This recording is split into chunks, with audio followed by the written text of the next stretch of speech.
दोस्तों, भारत लंबे समय से जिस डेवलपमेंट का इंतजार कर रहा था, फाइनली भारतीय वैज्ञानिकों ने उस पर काम करना शुरू कर दिया है। रिसेंटली रिपोर्ट्स के मुताबिक भारत ने अपने ड्राई कावेरी इंजन के नए डिजाइन और डेवलपमेंट पर काम शुरू कर दिया है। इसकी ताकत को पहले से कई गुना ज्यादा बढ़ाया जा चुका है। सिर्फ इतना ही नहीं, बल्कि अमेरिका से जो इंजन भारत खरीदने वाला है उसकी तुलना में भी इसकी क्षमता कई गुना ज्यादा है। और ऐसे इंजन का इस्तेमाल न सिर्फ लड़ाकू विमानों बल्कि कई प्रकार के यूएवीज और एडवांस क्रूज मिसाइलों में किया जा सकता है। दूसरी खबर एक साउथ अमेरिकन कंट्री से सामने निकल के आ रही है, जहां पर एक और देश ने भारत से तेजस खरीदने की डिमांड रख दी है। लेकिन इस डील में भारत को पैसे नहीं मिलने वाले हैं, बल्कि हथियार के बदले भारत को हथियार मिलेंगे। तीसरी खबर विदेश मंत्री एस जयशंकर जी के उस बयान से सामने निकल के आ रही है, जहां पर उन्होंने बताया है कि इस तरीके से इंडिया की जो ओपन इकोनॉमी है उससे लोकल बिजनेसेस को काफी ज्यादा लॉस उठाना पड़ा। चौथी खबर रूस से है, जहां पर रूस ने अचानक से नॉर्थ कोरिया की मदद करनी शुरू कर दी है और नॉर्थ कोरिया की हेल्प लेकर के यूएस को टारगेट किया जाएगा। तो आइए आज के इस वीडियो में चारों इंपॉर्टेंट अपडेट डिटेल्स में आपको बताते हैं। यदि आपको हमारी ये न्यूज सीरीज पसंद आ रही है तो आज के इस वीडियो को लाइक और चैनल को सब्सक्राइब जरूर कीजिएगा।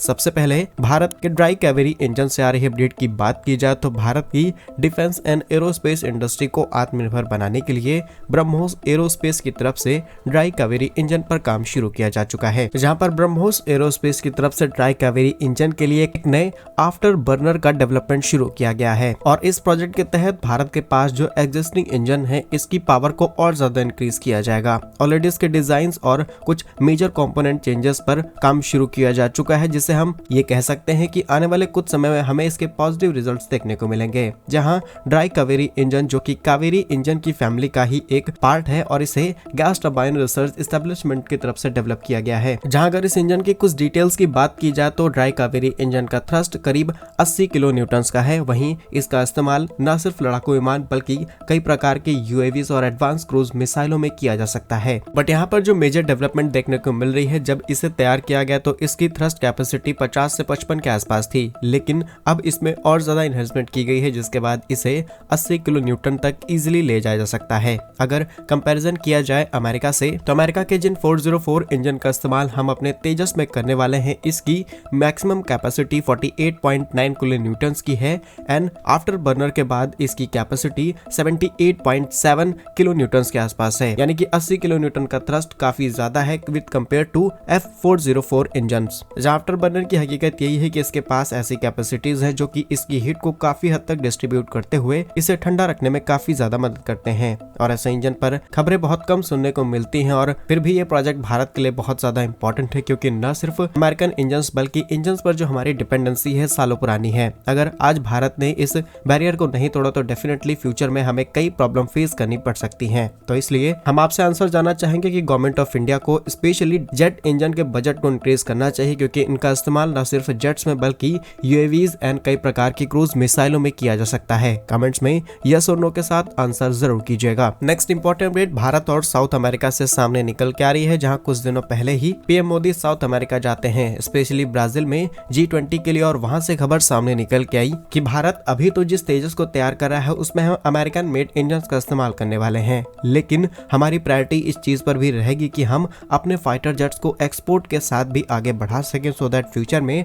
भारत भी एक बड़ी डिफेंस पावर बन सके, न सिर्फ नेशनल लेवल पर बल्कि इंटरनेशनल लेवल पर। और जब तक किसी देश से फाइटर जेट एक्सपोर्ट नहीं किए जाएंगे तब तक ताकत में वो जो शाइन है देखने को नहीं मिलेगी। और इसी बीच खबर सामने निकल के आई कि ब्राजील ने भारत के सामने ऑफर रखा है कि हम आपसे तेजस ले लेंगे और तेजस के बदले में आपको C-390 ट्रांसपोर्ट एयरक्राफ्ट दे दिया जाएगा। ऑल्सो भारत को इस एयरक्राफ्ट की भी काफी ज्यादा जरूरत है, क्योंकि भारत अपनी एग्जिस्टिंग फ्लीट को और ज्यादा अपग्रेड करना चाहता है। इसके अलावा कई ऐसे एयरक्राफ्ट भी भारत में इस्तेमाल किए जा रहे हैं जिनका रिटायरमेंट का समय आ चुका है। तो दोनों ही तरफ से भारत के लिए बहुत ही ज्यादा बेनिफिशियल डील होने वाली है। ऑल्सो भारत ने Malaysia, South Korea and as well Argentina पर भी फोकस किया कि इन देशों को हम तेजस एक्सपोर्ट करें, लेकिन इन देशों ने कुछ समय तक भारत के इस प्रोजेक्ट में इंटरेस्ट दिखाया, उसके बाद इंटरेस्ट लूज कर दिया गया। लेकिन अब फाइनली ब्राजील से ये आई पॉजिटिव खबर भारत के लिए बड़ी बात बन जाती है। इसी के साथ ब्राजील अमेरिका द्वारा निर्मित F-5E फाइटर जेट्स का इस्तेमाल कर रहा है, जो कि बहुत ही पुराने फाइटर जेट्स हो चुके हैं और ब्राजील आज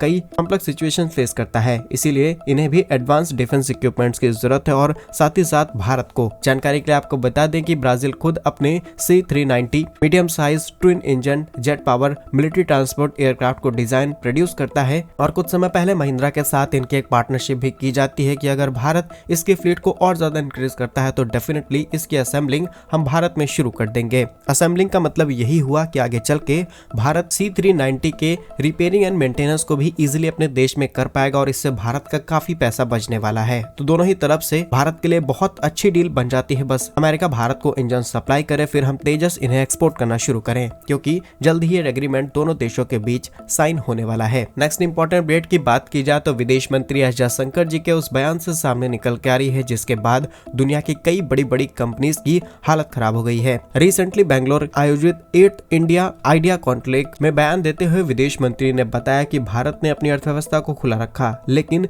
खुली अर्थव्यवस्था के नाम पर भारत के अंदर जो मैसिव इन्वेस्टमेंट देखने को मिली, इससे कुछ हद तक इंडस्ट्रियलाइजेशन में तो फायदा देखने को मिला है, लेकिन इसकी वजह से जो स्मॉल एंड मीडियम बिजनेसेस थे इनको बहुत बुरे नुकसान उठाने पड़े, क्योंकि लार्ज अमाउंट में कंपनीज ने भारत के अंदर इन्वेस्टमेंट की, मैसिव प्लांट सेटअप किए एंड प्लांट सेटअप करने के बाद वो प्रोडक्ट जो कि इंडिया ऑलरेडी डेवलप कर रहा था उनके हाई क्वालिटी अल्टरनेट्स निकाल दिए। अब भारत के प्रोडक्ट को कोई पूछ नहीं रहा और जो विदेशी कंपनियां हैं उनकी मोनोपोली देश के अंदर बढ़ती चली जा रही है। और अगर इसी तरीके से चलता रहा तो भारत के जो भी छोटे बड़े बिजनेस हैं ये पूरी तरीके से तबाह हो जाएंगे। इसलिए अब कुछ नई विदेश नीति आने वाली फॉरेन डायरेक्ट इन्वेस्टमेंट को लेकर के कई पॉलिसीज को मॉडिफाई किया जाएगा, जिससे जो अनाप शनाप देश के अंदर इन्वेस्टमेंट देखने को मिलती है खासकर मीडियम बिजनेसेस को बर्बाद करने के लिए इसे रोका जा सकेगा। अब आप डायरेक्ट करें या फिर इनडायरेक्ट इसमें अमेरिका और चाइना को ही टारगेट किया गया है। अगर इसके पीछे मेन रीजन की बात की जाए तो भारत ने जब FDIs अलाउस की देश के अंदर तब